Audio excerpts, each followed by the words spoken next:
Acid base and salt, ठीक है, ये हमने थोड़ा बहुत पढ़ लिया था, कहाँ तक पढ़ा था, एसिड तक पढ़ लिया था, ठीक है। एसिड की केमिकल प्रॉपर्टी पढ़नी है। तो सबसे पहले चैप्टर कैसे स्टार्ट होता है कि हमारे पास बहुत सारे एलिमेंट है, एलिमेंट आपस में रिएक्शन करते हैं, रिएक्शन करने के बाद बहुत सारे कंपाउंड बनाते हैं, और वो कंपाउंड को बेसिकली तीन फॉर्म में या तीन कैटेगरी में बांटा गया है, एसिड बेस और सॉल्ट। ये तीन कैटेगरी है जिनमें हमने कंपाउंड को मेजरली बांटा हुआ है ना। मैं ये नहीं कह रहा हूँ किसी में कंपाउंड नहीं होते, लेकिन मेजरली क्लासिफिकेशन यही है, ठीक है। इसके बाद जो हमारे पास इंडिकेटर नाम का एक सब्सटेंस होता है। इंडिकेटर क्या करता है बेटा?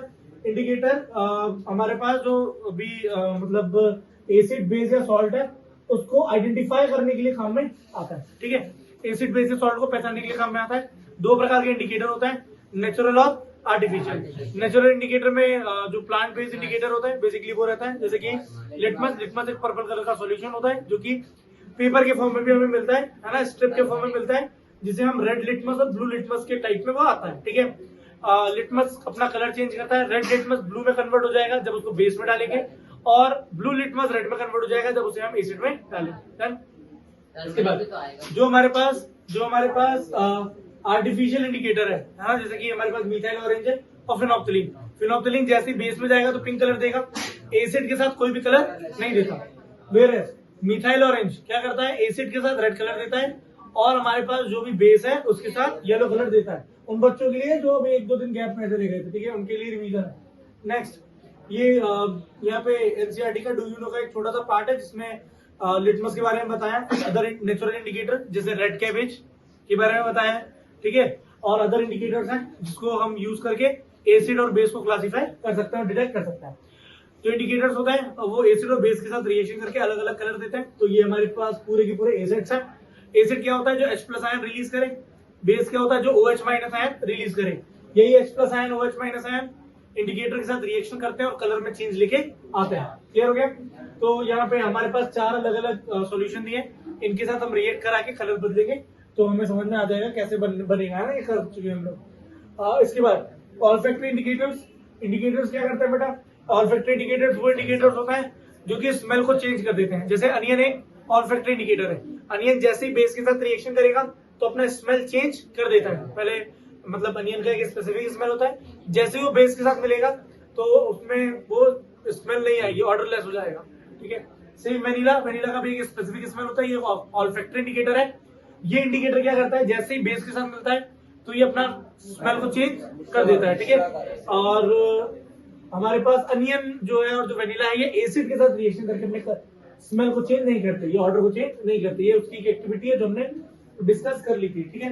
इसके बाद क्या दिया बेटा? प्रॉपर्टीज ऑफ एसिड के बारे में दिया है। एसिड, पहली बात तो एसिड क्या होता है, जो सार टेस्ट का होता है, और एसिड जो रहता है वो ब्लू लिटमस को रेड लिटमस कन्वर्ट करता है। ये पढ़ लिया है, ये कल पढ़ा हुआ है, ठीक है। इसके बाद यहाँ पे कुछ फ्रूट्स हैं जैसे raw mango, raw grapes, lemon, orange, tamarind, इन सब के अंदर जो एसिड है वो पाया जाता है क्योंकि ये सब खट्टे होते हैं। Sour taste due to the presence of acid. जितनी भी चीजें खट्टी क्यों है, क्योंकि इनके अंदर एसिड है, ठीक। तो सोर्ड मिल्क मतलब जो दही है वो खट्टा हो जाता है। मिल्क से जो दही बन रही है वो लैक्टोज लैक्टिक एसिड में कन्वर्ट होता है, ठीक है। ये विनेगर के अंदर कौन सा एसिड होता है बेटा? Acidic acid. ऑरेंज के अंदर citric acid, tamarind tartaric acid, tomato oxalic acid. Sour milk कौन सा एसिड होता है बेटा? Lactic acid. Lemon citric acid. जो चींटी की डंक होती है तो चींटी काटती है तो है ना, फूल जाता है। क्यों फूलता है बेटा वो हमारे स्किन पे? क्योंकि एसिड वहां पे होता है। नेटल स्टिक पत्ता होता है एक पेड़ में और वो उसके अंदर स्टिक कांटे होते हैं, वो कांटे से मिथुनाइक एसिड निकलता है, ठीक है। फिर उसके बाद स्ट्रॉन्ग एसिड क्या होता है? ऐसे एसिड जो पानी के अंदर डिसॉल्व होके जल्दी से H+ आयन रिलीज कर दें या पूरी तरह से पानी के अंदर डिसॉल्व हो जाए या डिसोसिएट हो जाए, उससे हम क्या बोलते हैं बेटा? स्ट्रॉन्ग एसिड कहते हैं। स्ट्रॉन्ग एसिड कौन से बेटा? हमारे पास बेसिकली मिनरल एसिड कहते हैं उसे, जैसे कि HCl, H2SO4 और HNO3, hydrochloric acid, sulphuric acid और कार्बोनिक एसिड। ये हमारे पास फॉर्मिक एसिड और एक प्रकार के ये एसिटिक एसिड है जिसको हम इथेनॉइक एसिड भी कहते हैं। ये वीक एसिड है, ये ईडेबल एसिड है। जितने भी एसिड को हम खाने पीने में ईडेबल होते हैं, जो खाने पीने में यूज कर सकते हैं, वो सारे के सारे वीक एसिड है।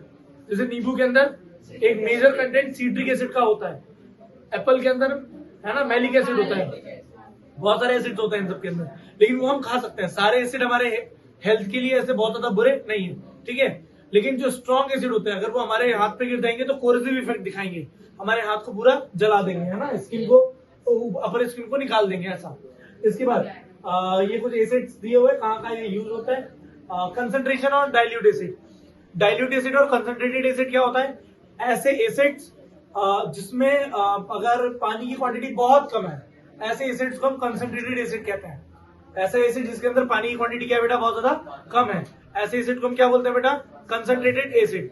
ऐसे एसिड जिनके अंदर पानी की क्वांटिटी ज्यादा है, उन एसिड को हम क्या बोलेंगे बेटा, डाइल्यूट एसिड बोलते हैं। क्लियर हो गया, डाइल्यूट, ठीक है।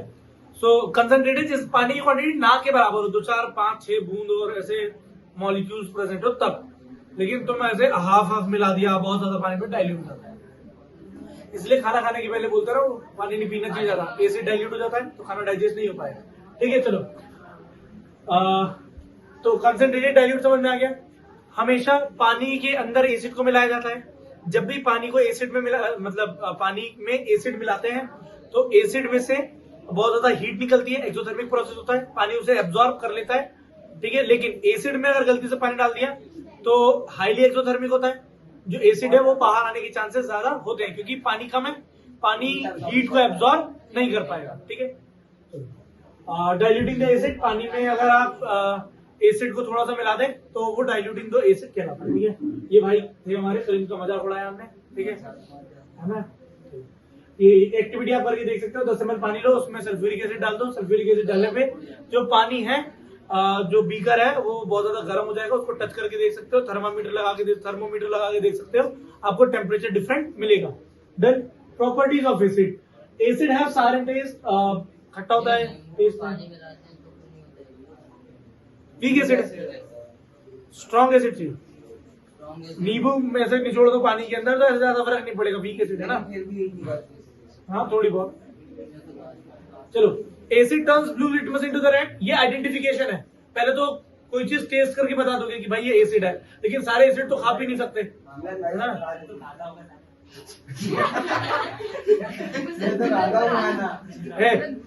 ऐसे नहीं बोलो जीवन, पीता है एसिड,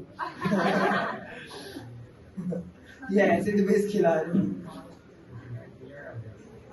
ज्यादा वजह पेनेल्पिक, तेरा नाम लगा दे, यार भी मजाक उड़ा रहा था पेनेल्पिक पर। अभी तक नहीं मरा, आगे बेइज्जती से मेरी बेइज्जती पेनाइल। चलो बेटा पढ़ा पढ़ ले थोड़ा सा, अभी मजाक उड़ाएंगे बारी बारी, सबको बेइज्जती करने का मौका मिलेगा, ठीक है। Asset turns blue litmus into the red, acid जो है वो ब्लू लिटमस को रेड लिटमस में कन्वर्ट कर देता है। एसिडिक सॉल्यूशन कंडक्ट इलेक्ट्रिसिटी, पानी में अगर आपने एसिड डाल दिया है तो प्योर वाटर जो होता है वो बैड कंडक्टर ऑफ इलेक्ट्रिसिटी होता है।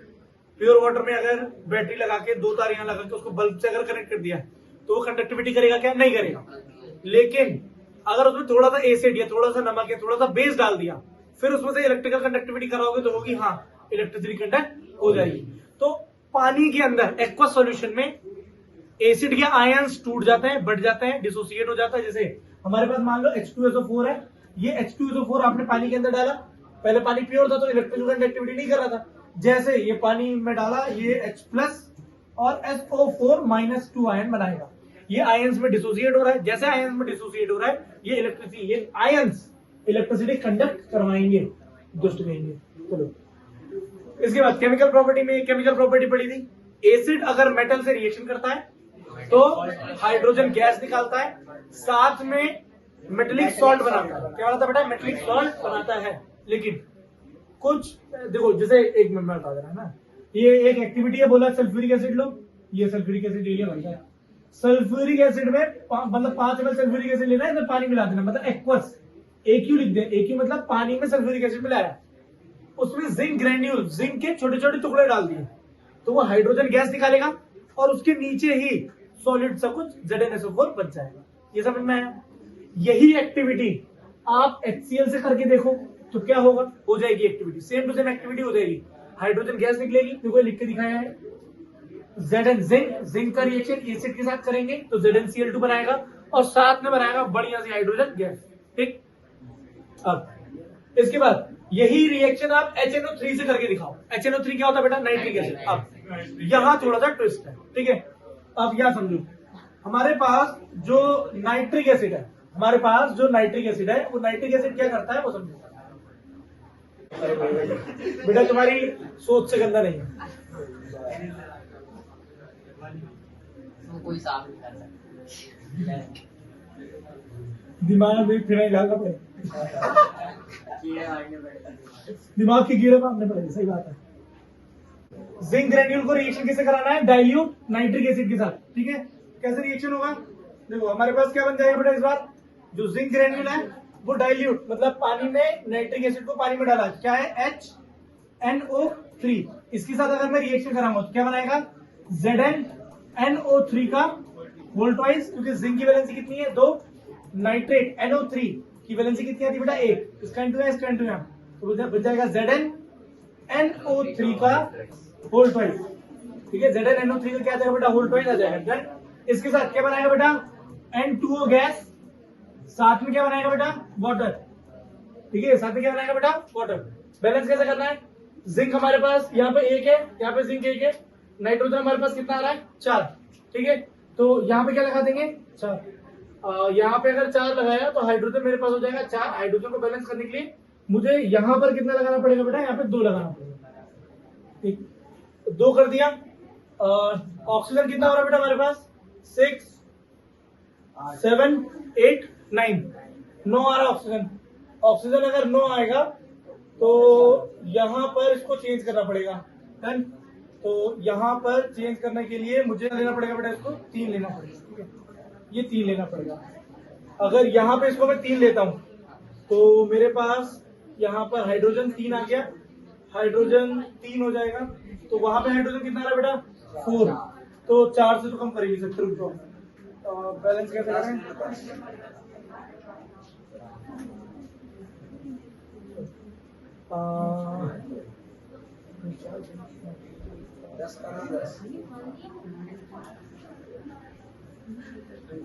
एक मिनट,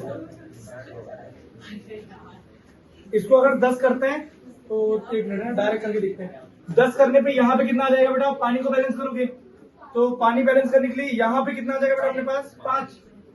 इसको 5 बना दीजिए, तो 10 हाइड्रोजन ही हो गया, 5 हाइड्रोजन यहाँ पे आ गए। और क्या बच रहा है बेटा अपने पास? नाइट्रोजन 10, तो यहाँ नाइट्रोजन गिन लो। कितना है बेटा अपने पास यहाँ पे? 6, 2 और 2 4, तो यहाँ पे 4 हो रहा है ये। तो एक काम करो, यहाँ 4 से कर दो, तो ये कितना हो जाएगा बेटा? इधर देखो, ये कितना हो जाएगा अपने पास? ये नाइट्रोजन अपने पास कितना हो जाएगा? 4 to the 8, 8 और 2 कितना हो जाएगा? 10। तो नाइट्रोजन मेरे पास यहाँ पे आ गया 10, गलती से जिंक 4 हो गया, तो यहाँ पे 4 लगा, ये बैलेंस होगी रिएक्शन, ठीक है। यहाँ पे कितना आ रहा है? 4, 10, ये 4 आ गया, यहाँ पे कितना आ रहा है? 5 आ रहा है, डन। क्लियर हो गया? इसके बाद एसिडिक एसिड से हो जाएगा, डन। बेटा देखो अपने पास यहाँ पर एक क्वेश्चन और दिया हुआ है यहाँ पे कि अगर मैं एसिडिक एसिड मतलब CH3 COO अगर H में ले लूं एसिडिक एसिड, इस एसिडिक एसिड का अगर मैं रिएक्शन कराऊं, किसके साथ रिएक्शन कराना है? जिंक ग्रेन्यूल के साथ। तो क्या ये ऐसा होने वाला है? पॉसिबल है? देखो ये जो एसिड है, मेरी बात सुनो, ये जो एसिड है ये बहुत वीक एसिड है। कैसा एसिड है बेटा? ये वीक एसिड है। जो मेरे पास एसिड है यहाँ पे, ये बहुत ज्यादा वीक एसिड है, ये जिंक मेटल के साथ रिएक्शन नहीं करता है। जिंक मेटल के साथ जो रिएक्शन करने जाएगा तो ये रिएक्शन नहीं कर पाएगा, ठीक। क्लियर हो गया? तो ये रिएक्शन होना यहाँ पे पॉसिबल नहीं है। हाँ, किसी दूसरे मेटल के साथ ये रिएक्शन कर सकता है, जैसे कि सुनो, मैं एक हाईली रिएक्टिव मेटल लेता हूँ। कौन सा मेटल ले लिया बेटा मैंने? CH3COOH, ये हो गया एसिडिक एसिड। इसका रिएक्शन अगर मैं सोडियम से कराऊं, इसका रिएक्शन में किससे कराऊं बेटा? सोडियम से कराऊं, Na से। सोडियम एक हाईली रिएक्टिव मेटल है, ठीक। अगर इस सोडियम से मैं रिएक्शन कराता हूं तो ये क्या बनाएगा? ये बनाएगा मेरे पास CH3COO Na, और या तो कौन सी गैस निकल जाएगी बेटा? हाइड्रोजन गैस निकल जाएगी, क्योंकि मेटल, सुनो, मेटल एसिड के साथ, बेटा ये मेटल है, सोडियम मेटल एसिडिक एसिड के साथ रिएक्शन करके क्या बनाएगा बेटा? हाइड्रोजन गैस, और साथ क्या बनाएगा? सॉल्ट। साथ में क्या बनाएगा बेटा? सॉल्ट, सुनो। तो यहाँ पर ये रिएक्शन पॉसिबल है, मतलब हाईली रिएक्टिव मेटल के साथ वीक एसिड रिएक्शन कर लेता है। वीक एसिड ऐसे जिंक, आयरन, इन सब के साथ रिएक्शन करना उसके लिए थोड़ा सा पॉसिबल नहीं है। डन। तो यहाँ पर ये रिएक्शन, अच्छा इसको बैलेंस करेंगे तो यहाँ पे हाइड्रोजन कितना बेटा, यहाँ पे 2। इस हाइड्रोजन को बैलेंस करने के लिए यहाँ पर 2 लगाना पड़ेगा। ये 2 लगाया तो भाई ये अपना भी क्या हो जाएगा, 2 हो जाएगा। डन। तो एसिडिक एसिड जो है Na2 हो जाएगा। तो यहाँ पर एक यहाँ पे भी 2 करना पड़ेगा। सोडियम, Na यहाँ पे भी 2 लगाना, ये 2 लगाना पहले सोडियम। ठीक है। तो यहाँ पर ये सारा हमारे पास CH3COOH acidic acid highly reactive metal sodium के साथ रिएक्शन करेगा। बाकी किसी और ऐसे तुम सोचो सोडियम पोटेशियम इनके साथ रिएक्शन करेगा, लेकिन बाकी मेटल सोचो तुम, जैसे रिएक्शन करा दिया आयरन के साथ, ये तो वीक एसिड है ना। वीक एसिड बहुत ज्यादा रिएक्शन नहीं कर पाता। ठीक है। ऐसे बहुत हैवी मेटल्स के साथ, लेस रिएक्टिव मेटल्स के साथ रिएक्शन नहीं कर पाता। सोडियम हाईली रिएक्टिव मेटल है, उसके साथ रिएक्शन कर लेगा। ठीक है। ये रिएक्शन लिखो, ये वाला रिएक्शन लिखो। चलो ठीक है। Acid react with metal hydrogen carbonate to form, क्या बनाएगा बेटा इधर, एसिड जब मेटल हाइड्रोजन कार्बोनेट से रिएक्शन करे। अब मेटल हाइड्रोजन कार्बोनेट क्या होता है, कार्बोनेट मतलब होता है CO3, और हाइड्रोजन कार्बोनेट क्या होता है बेटा, HCO3। देखो कार्बोनेट की वैलेंसी तो बेटा 2 प्रकार का बोला है, या तो मेटल कार्बोनेट ले लो, या तो क्या ले लो बेटा, मेटल हाइड्रोजन कार्बोनेट। अब आप मेटल कौन सा लोगे, मेटल आपने ले लिया Na, ठीक है, और ले लिया साथ में CO3। अब सुनो, हमारे पास सोडियम की वैलेंसी होती है 1, कार्बोनेट की वैलेंसी होती है 2, 2 को मल्टीप्लाई, इसका मल्टीप्लाई है Na2CO3, क्या क्या मेटल कार्बोनेट। डन।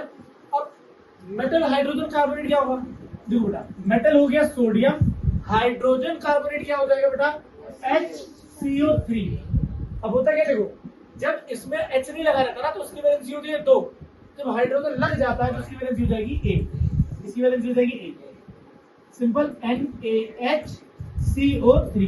सोडियम की जगह पे आप पोटेशियम यूज कर सकते हैं।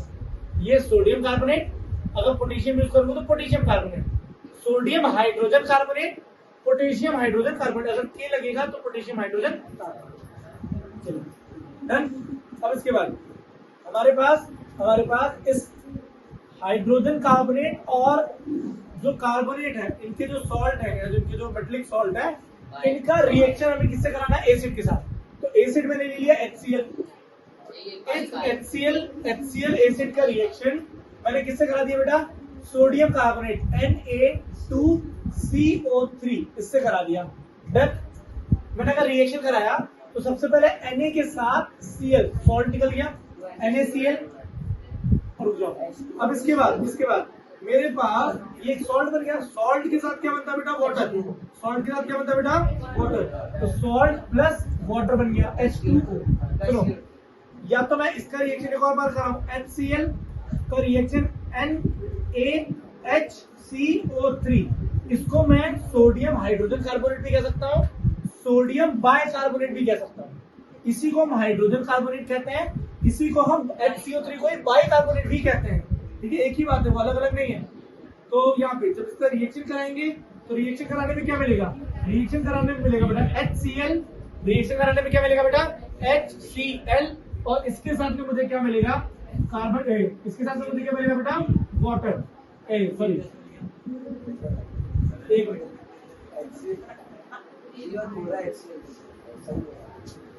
इसके साथ में क्या मिलेगा बेटा NaCl और साथ में क्या मिलेगा, वाटर। लेकिन यहाँ पे आप एक चीज ऑब्जर्व करो, यहाँ पर आपको एक एक्स्ट्रा चीज मिल रही है जिसको हम कहते हैं कार्बन डाइऑक्साइड गैस।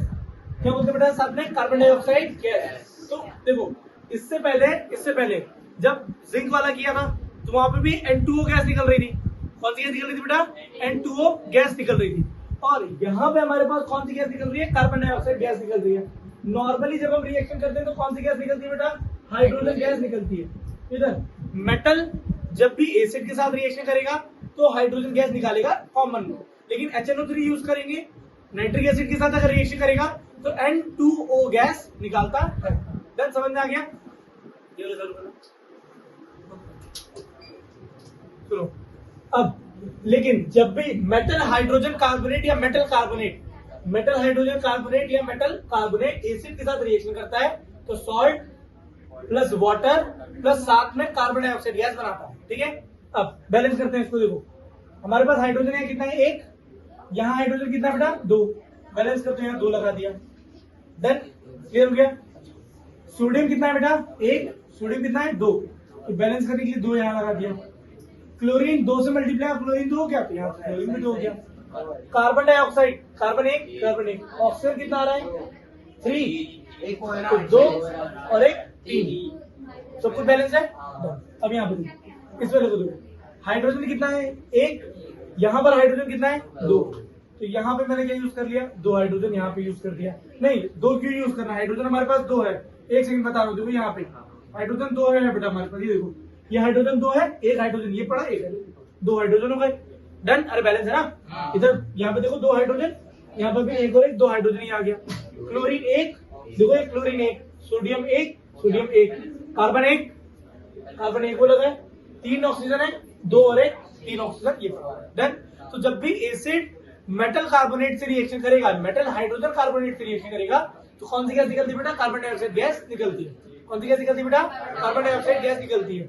NaHCO3 को हम क्या बोलते हैं बेटा, घर के अंदर जो बेकिंग सोडा आता है, घर के अंदर जो बेकिंग सोडा आता है, बेकिंग सोडा का ये फॉर्मूला है, किसका फॉर्मूला बेटा, ये बेकिंग सोडा का फॉर्मूला होता है।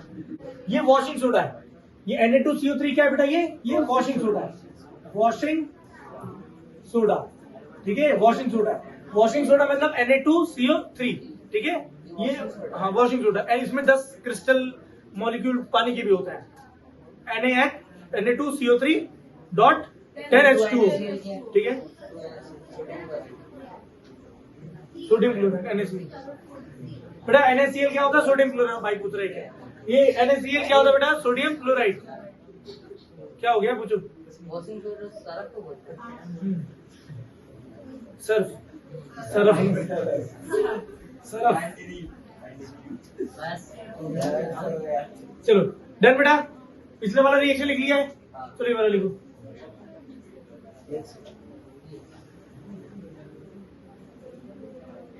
पिछले वाला रिएक्शन में हाइड्रोकार्बन,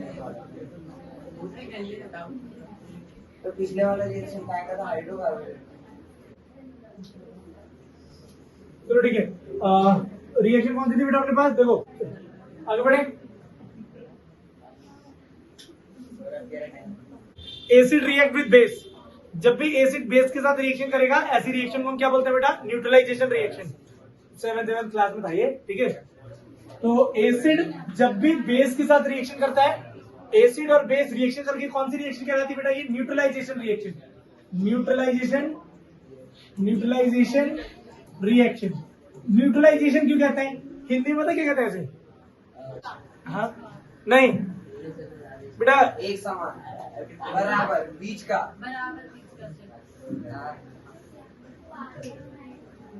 बेटा हिंदी में इसको कहते हैं उदासीनीकरण, ठीक है, उदासीनीकरण, न्यूट्रलाइजेशन, उदासीनीकरण, ठीक है, हिंदी चलेगा ना, इंग्लिश चलेगा ना। न्यूट्रलाइजेशन रिएक्शन, तो क्या होगा बेसिकली, एसिड और बेस को रिएक्शन कराते हैं, क्या बनाएगा, सॉल्ट प्लस वाटर। देखो सॉल्ट और वाटर दोनों का जो पीएच होता है वो 7 होता है, सॉल्ट और वाटर दोनों का पीएच क्या होता है 7, तो दोनों ही न्यूट्रल सब्सटेंस होता है। और ऐसा कोई भी रिएक्शन जिसमें न्यूट्रल सब्सटेंस फॉर्म हो, ऐसे रिएक्शन को हम न्यूट्रलाइजेशन रिएक्शन कहते हैं। डन। देखो एसिड है, एसिड अगर बेस के साथ रिएक्शन करेगा तो रिएक्शन करने पे सॉल्ट और वाटर बनाएगा। अब सुनो ऐसा क्यों हो रहा है ये समझो। देखो एसिड जो है, एसिड का जो पीएच होता है वो 0 से लेके 7 के बीच में होता है, ठीक है, 6.9 या यहाँ तक होता है। बेस का जो पीएच होता है वो 7 से बढ़ के 14 के बीच में होता है, 14 तक होता है। क्लियर हो गया? हाँ बेटा 7 के बाद 7.1 भी हुआ तो वो बेसिक नहीं हो गया, 7 के बाद से बोला बिटवीन ऐसा, ठीक है। अब जो यहाँ पे सब्सटेंस बन रहा है ना सॉल्ट एंड वाटर, इन दोनों का जो पीएच होता है वो क्या होता है 7। तो ये एसिड है, इसके पास अपनी अलग प्रॉपर्टी है, इसके पास H+ आयन बहुत सारे हैं। ये बेस है, इसके पास ढेर सारे OH- आयन है। जो H+ आयन OH- आयन है वो आपस में कंबाइन होकर क्या बनाते हैं वाटर, जिसका पीएच क्या बन जाता है 7, और साथ में क्या बनाता है सॉल्ट, सॉल्ट का भी पीएच 7 ही होता है, ठीक है। कैसे सुनो, एक स्ट्रॉन्ग एसिड लिया HCl, इसका रिएक्शन किससे कराया बेटा, बेस के साथ कराया। क्या हो गया बेस अपने पास NaOH। जब दोनों को रिएक्शन हमने करा दिया तो रिएक्शन कराने पर मेरे पास क्या बन रहा है, रिएक्शन कराने में मेरे पास बन रहा है Na के साथ क्या हो गया Cl, NaCl और H के साथ OH चला गया H2O। क्लियर हो गया? इन दोनों का पीएच कितना होता है बेटा? 7 होता है। इन दोनों का पीएच, इसका पीएच 7 से कम, इसका पीएच 7 से ज्यादा। क्लियर हो गया? पीएच क्या होता है बेटा? अभी पढ़ेंगे इस चैप्टर में हम लोग। पावर ऑफ हाइड्रोजन होता है। क्या होता है बेटा? Power of hydrogen. वो इंपॉर्टेंट टॉपिक है, उसमें से क्वेश्चन आते हैं। डन? तो इसको, इस रिएक्शन को क्या बोलते हैं? Neutralisation reaction. क्यों बोलते हैं न्यूट्रलाइजेशन? क्योंकि यहाँ पर न्यूट्रल सब्सटेंसेस का फॉर्मेशन हो रहा है। न्यूट्रल सब्सटेंसेस क्या है? हमारे पास वाटर और HCl, NaCl न्यूट्रल सब्सटेंस है। और ये जो न्यूट्रल सब्सटेंस है ये मतलब इनका पीएच कितना होता है? 7 होता है। डन? क्लियर हो गया? सो एसिड बेस रिएक्शन करने पे उस रिएक्शन को हम न्यूट्रलाइजेशन कहते हैं। न्यूट्रलाइजेशन क्यों कहते हैं? क्योंकि एसिड और बेस आपस में रिएक्शन करने के बाद दो न्यूट्रल सब्सटेंस वाटर और सॉल्ट बनाते हैं जिनका पीएच 7 होता है। जिस किसी भी सब्सटेंस का पीएच 7 है उसे हम न्यूट्रल सब्सटेंस कहते हैं। देन समझ में आ गया व्हाई इट इज न्यूट्रलाइजेशन? समझना? वो तुमको सीधे रटा देंगे स्कूल में। इस रिएक्शन को न्यूट्रलाइजेशन रिएक्शन कहते हैं। क्यों? एसिड बेस रिएक्शन किया, न्यूट्रल बन गया। न्यूट्रल क्यों हो गया? अब देखो न्यूट्रल क्यों हो रहा है वो समझा रहा हूँ। एसिड का अपना अलग एसिड बनता है, H+ आयन ढेर सारा, और यहाँ पर क्या हो रहा है ना, NaOH में ढेर सारा OH- आयन। दोनों एक दूसरे के अपोजिट है। दोनों एक दूसरे के क्या है बेटा? अपोजिट। यहाँ पर दोनों ने एक दूसरे की प्रॉपर्टी को कैंसिल कर दिया। जितनी शक्ति ये लगा रहा है एसिड बनाने की, उतनी शक्ति ये लगा रहा है बेस बनाने की। दोनों ने एक दूसरे को क्या कर दिया? Cancel out. H+ OH- cancel out, क्या बन गया? वाटर बन गया ना, न्यूट्रल सब्सटेंस। देखो बेटा से, इसका नाम क्या है? Hydrochloric acid. Hydrochloric acid. Sodium hydroxide, sodium और साथ में क्या मतलब बेटा? वाटर। ठीक है? वाटर का केमिकल नेम क्या हो जाएगा? वाटर का केमिकल नेम क्या होगा? Dihydrogen oxide. Dihydrogen oxide chemical name क्या होगा बेटा वाटर का? Dihydrogen oxide. डाइहाइड्रोजन। इधर बेटा क्या दिया? एक एक्टिविटी दी है कि 2 ml डाइल्यूट NaOH लो। ठीक है? इस NaOH में थोड़ा सा कुछ ड्रॉप ऑफ फेनोक्सिलिन मिला दो। NaOH में अगर हम फेनोक्सिलिन मिलाएंगे तो वो किस कलर का हो जाएगा? पिंक कलर का। ठीक है? क्योंकि फेनोक्सिलिन एक प्रकार का इंडिकेटर होता है। ठीक है? वो पिंक कलर देता है। देन इसके बाद कौन सा कलर आएगा बेटा सॉल्यूशन में? पिंक कलर आएगा। Then add dilute HCl। अब उसके अंदर आप HCl ऐड करोगे। आराम से एक्टिविटी समझना, नहीं तो फिर बाद में तुम लोगों को लगेगा यार ये क्या कर दिया, क्योंकि इसमें से क्वेश्चन बन के आ जाएगा। डायरेक्ट तुम्हें न्यूट्रलाइजेशन पूछे ना पूछे, लेकिन वो क्वेश्चन ऐसे बना के जरूर दे देंगे। ठीक है? तो मान लो एक छोटा सा टेस्ट ट्यूब है, उस टेस्ट ट्यूब में आपने पहले पानी लिया, पानी में थोड़े से NaOH के पैलेट्स डाले, थोड़ा सा NaOH डाल दिया, NaOH को डिसॉल्व कर दिया। ये NaOH का सॉल्यूशन है। इसमें आपने क्या डाला बेटा? ऊपर से थोड़ा सा फेनोक्सिलिन डाल दिया। फेनोक्सिलिन जैसे ही इसमें डालोगे तो कौन सा कलर ले लेगा बेटा? वो पिंक कलर लेगा। इसमें है नहीं, तुम लोग मान लो पिंक कलर उसने ले लिया। ठीक है? ऐसा मान लो बेटा, कौन सा कलर ले लिया उसने? पिंक कलर ले लिया, ऐसा मान लो। ठीक है? ये पिंक कलर आ गया उसके अंदर। अब कुछ देर बाद वो क्या कह रहा है? NaOH बेटा देखो, NaOH का जो सॉल्यूशन है वो फेनोक्सिलिन के साथ ऐड हो गया है, इसीलिए पिंक कलर आ गया। इसीलिए कौन सा कलर आ गया बेटा? Pink colour. आराम से समझना बिल्कुल। ठीक है? अब क्या किया कुछ देर बाद इन्होंने कि ऊपर से इसमें एसिड मिला दिया। क्या मिला दिया बेटा? इसके अंदर एसिड मिला दिया। अब जब भी इसमें एसिड मिला देंगे तो एसिड रहेगा। ठीक है? वो अंदर जाएगा। ठीक है? अब ये NaOH जो है वो फेनोक्सिलिन के साथ बॉन्ड बना के बिल्कुल बैठा है आराम से। अरे NaOH और फेनोक्सिलिन ने आपस में से बॉन्ड, इनका मतलब बढ़िया चल रहा है। ये एसिड आया अंदर, एसिड आके वो क्या करेगा? ये बॉन्ड तोड़ देगा। अरे एसिड आके क्या करेगा बेटा? ये वाला बॉन्ड तोड़ देगा, और ये एसिड अंदर जाके NaOH के साथ रिएक्शन करेगा, और रिएक्शन करके बनाएगा सॉल्ट प्लस वाटर। अरे एसिड रिएक्शन करके बनाता है सॉल्ट प्लस वाटर, तो सारा का सारा पिंक कलर गायब हो जाएगा। सारा का सारा पिंक कलर क्या हो जाएगा बेटा? गायब हो जाएगा। अब देखो मेरी बात समझना, NaOH का फेनोक्सिलिन था, पिंक कलर दे दिया। अब पिंक कलर देने के बाद मैंने एसिड डाल दिया। एसिड अगर मैं उसके अंदर डाल रहा हूं, अगर जैसे ही मैं उसके अंदर एसिड डाल रहा हूं तो एसिड ने NaOH के साथ रिएक्शन करके ये पुराना बॉन्ड तोड़ दिया। और ये जो पुराने वाले भाई दोनों बैठे थे ना, इनकी बॉन्ड के भाई ने तोड़ दिए, इधर से ये काट दिया, ऐसे करके बॉन्ड तोड़ दिया। फेनोक्सिलिन अलग हो गया। फेनोक्सिलिन गाना गा रहा, जब सुना लगे। ठीक है? तो ये एसिड और बेस ने आपस में रिएक्शन करके क्या बनाया बेटा? Salt plus water. क्या बनाया बेटा? Salt plus water. और पिंक कलर गायब हो जाएगा। क्यों? क्योंकि फिनोप्थलीन तो बेस के साथ रिएक्शन करके पिंक कलर देता है। अब फिनोप्थलीन खाली बैठा है। अब देखो ये जो एनसीईआरटी वाले हैं इनने क्या बोला, जब ये रिएक्शन हो गई, होने के बाद जब पिंक कलर गायब हो गया तो फिर से क्या करो, देखो फिनोप्थलीन बीकर के बाहर तो आया नहीं है। अरे फिनोप्थलीन बीकर के बाहर तो आया नहीं है, फिनोप्थलीन ने क्या किया है, वो एक जगह बैठ गया है। अब जैसे ही इसमें मैं थोड़ा सा NaOH और डाल दूंगा, जैसे ही मैं इसमें थोड़ा सा NaOH और डालूंगा तो फिर से फिनोप्थलीन के साथ रिएक्शन करके पिंक कलर बना लेगा। फिर से सॉल्यूशन क्या हो जाएगा बेटा, पिंक हो जाएगा। अगर मुझे पिंक कलर गायब करना है तो मुझे क्या करना पड़ेगा, फिर से इसमें एसिड ऐड करना पड़ेगा। देन समझ में आ गया। चलो अब जो एक्सोथर्मिक रिएक्शन होती है वो एक प्रकार की, जो हमारे पास न्यूट्रलाइजेशन रिएक्शन होती है वो एक प्रकार की एक्सोथर्मिक रिएक्शन भी होती है। क्या होती है बेटा, एक्सोथर्मिक रिएक्शन भी होती है। मतलब जब भी आप एसिड और बेस को ऐड करेंगे आपस में, ऐड करने पर वो सॉल्ट प्लस वाटर तो बनाएगा ही, लेकिन जो बीकर है वो गर्म भी हो जाएगा साथ में, क्योंकि उसके अंदर से हीट निकल रही है। एक्सोथर्मिक में एक्स लिखा हुआ, EX, exhaust fan. Exhaust fan क्या करता है, घर के अंदर की जितना भी धुआं, हाँ एग्जॉस्ट भी, वो क्या करता है, पीछे सारा का सारा क्या करता है, धुआं निकाल देता है। तो एग्जॉस्ट का मतलब क्या होता है, निकाल देना। जहां भी एक्स वर्ड होता है उसका मतलब होता है निकल जाना। डन।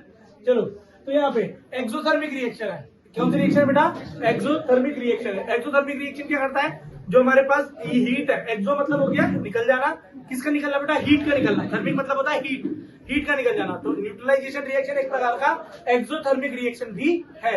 डन, क्लियर हो गया। चलो इसके बाद ये वही बता दिया, 2 ml आप NaOH ले लो, वो फिनोप्थलीन डाला, पिंक कलर आ गया। एसिड डाल दिया, एसिड डालने पे एसिड और बेस आपस में रिएक्शन करके पिंक कलर को गायब कर देंगे। पिंक कलर गायब हो जाएगा। क्यों गायब हो रहा है, क्योंकि एसिड और बेस ने रिएक्शन कर लिया है। फिर से थोड़ा सा फिनोप्थलीन डालोगे, फिर से पिंक कलर आ जाएगा, क्योंकि फिनोप्थलीन ने फिर से बेस के साथ रिएक्शन कर लिया है। पिंक कलर को हटाने के लिए फिर से क्या डालना पड़ेगा, एसिड डालना पड़ेगा। क्लियर हो गया, बहुत बढ़िया। देखो बेटा, acid react with metal oxide. देखो एसिड जो होता है वो मेटल ऑक्साइड के साथ रिएक्शन करके भी सॉल्ट प्लस वाटर बनाता है। एक चीज हमेशा याद रखना, मेटल ऑक्साइड एक प्रकार का बेस होता है। मेटल ऑक्साइड बेटा क्या होता है, एक प्रकार का बेस होता है। मोस्ट केसेस में क्या होता है बेटा, एक प्रकार का बेस होता है। ठीक है, मेटल ऑक्साइड क्या होता है बेटा, एक प्रकार का बेस होता है। लेकिन कुछ मेटलिक ऑक्साइड एम्फोटेरिक भी होते हैं। क्या बोलते हैं बेटा, एम्फोटेरिक भी होते हैं। वो एम्फोटेरिक ऑक्साइड क्या होता है, कुछ मेटल ऑक्साइड एम्फोटेरिक भी होते हैं। एम्फोटेरिक ऑक्साइड क्या होता है, एम्फोटेरिक ऑक्साइड सिर्फ बेस की तरह काम नहीं करते, वो बेस के साथ साथ एसिड की तरह भी काम करते हैं। ठीक है, ऐसे मेटल ऑक्साइड को हम एम्फोटेरिक ऑक्साइड कहते हैं। क्लियर हो गया। तो सुनो, पहले हम ऐसे मेटल ऑक्साइड लेते हैं जो बेस की तरह काम करते हैं। अब देखो मेटल क्या है, सोडियम एक मेटल है। इस सोडियम मेटल में मैंने क्या लगा दिया, ऑक्सीजन। सोडियम मेटल में क्या लगा दिया बेटा, ऑक्सीजन। तो क्या बनाएगा, Na2O। ये सोडियम ऑक्साइड, ये प्रकार का मेटल है।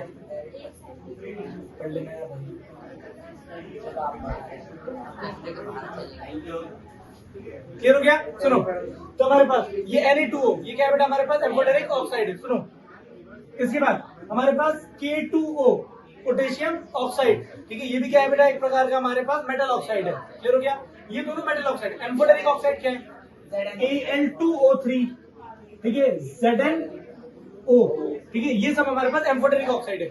मतलब ये दोनों भाई acid as well as base दोनों की तरह काम करेंगे। ठीक है, अब सुनो, फिलहाल हमें क्या पढ़ना है, फिलहाल हमें ये पढ़ना है कि जो हमारे पास मेटल है वो बेसिक ऑक्साइड की तरह काम करते हैं।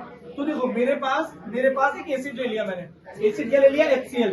इस HCl एसिड का रिएक्शन अगर मैं इस भाई से कराऊंगा NaOH से, क्या बनाएगा, Na के साथ Cl, NaCl चला गया, साथ में हाइड्रोजन और ऑक्सीजन क्या बनाएगा, वाटर। बैलेंस कर लो, कैसे बैलेंस करोगे, सोडियम 2 है, 2 लगा दिया। क्लोरीन 2 हो गया तो यहाँ 2 लगाना पड़ेगा। हाइड्रोजन 2 हो जाएगा, बैलेंस है, देख लो। डन, हाइड्रोजन वहां पे बैलेंस है। ये हो गया बेटा। इसके बाद यही सेम रिएक्शन अगर मैं नीचे कराऊं इसमें K2O से, तो अगर वही इसका रिएक्शन मैंने HCl से करा दिया तो सबसे पहले K के साथ Cl, क्या बनाएगा बेटा, KCl। इसके साथ H के साथ O, H2O। बैलेंस करो, 2 यहाँ पे आ जाएगा, 2 यहाँ पे आ जाएगा, बैलेंस है केमिकल इक्वेशन। तो मेटल ऑक्साइड एक प्रकार का बेस होता है, वो एसिड के साथ रिएक्शन करके सॉल्ट और वाटर ही बनाता है। इसका नाम है हाइड्रोक्लोरिक एसिड, इसका नाम है सोडियम ऑक्साइड। सोडियम ऑक्साइड नाम है। ठीक है, NaCl और क्या बना दिया बेटा, साथ में वाटर बना दिया। देन क्लियर हो गया। देखो